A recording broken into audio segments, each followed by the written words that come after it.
ব্রাহ্মণবাড়িয়ায় আমিও জিততে চাই ক্যাম্পেইন নদী রক্ষায় ঐক্যবদ্ধ কণ্ঠে পরিবেশ রক্ষায় শপথ। দেশের নদী ও জলাশয় রক্ষায় একমাত্র সমন্বিত উদ্যোগের মাধ্যমেই কার্যকর পদক্ষেপ নেওয়া সম্ভব বলে মত দিয়েছেন ব্রাহ্মণবাড়িয়ায় অনুষ্ঠিত এক আলোচনা সভায় উপস্থিত বিশিষ্টজনেরা।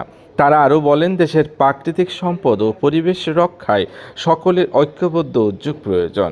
গতকাল মঙ্গলবার সুসম্রাজ্ঞী আলাউদ্দিন সঙ্গীতাঙ্গনে আমিও জিততে চাই ক্যাম্পেইনের আওতায় আয়োজিত নদী ও জলাশয় সুরক্ষা প্রত্যাশা এবং সুপারিশ শীর্ষক এই আলোচনা সভায় বক্তারা এসব কথা বলেন। ডেমোক্রেসি ইন্টারন্যাশনাল আয়োজনে এবং স্থানীয় অংশীদারদের সহযোগিতায় এই আলোচনা অনুষ্ঠিত হয়।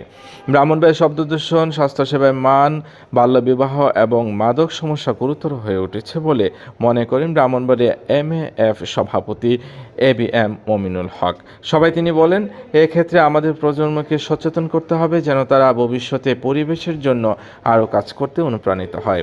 তৈরি বাংলাদেশের প্রতিষ্ঠাতা ও আহ্বায়ক শামীম আহমেদের সঞ্চালনায় অনুষ্ঠানে আরও উপস্থিত ছিলেন ডেমোক্রেসি ইন্টারন্যাশনালের senior regional manager Abul Bashar, Brahmanbaria পরিবেশ অধিদপ্তরের সহকারী পরিচালক খালিদ ইবনে সাদিক, ব্রাহ্মণবাড়িয়া প্রেস ক্লাবের সভাপতি জাভেদ রহিম বিজন।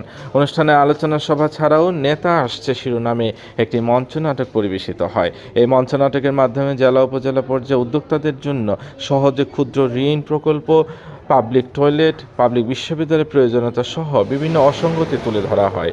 পাশাপাশি দাবিগুলো আমিও জিততে চাই .com ওয়েব প্রকাশে আহ্বান জানানো হয়। মঞ্চনাটক শেষে কুইজ প্রতিযোগিতা এবং ক্যাম্পেইনের রিল প্রদর্শনী আয়োজন করা হয়। প্রতিযোগিতা বিজয়ীদের হাতে পুরস্কার তুলে দেন উপস্থিত অতিথিরা। অনুষ্ঠানে বিভিন্ন রাজনৈতিক দলের নেতা, সাংগঠনিক অঙ্গনের সদস্য, সাধারণ শিক্ষার্থী সহ বিভিন্ন স্তরের মানুষ স্বতঃস্ফূর্তভাবে অংশগ্রহণ করেন।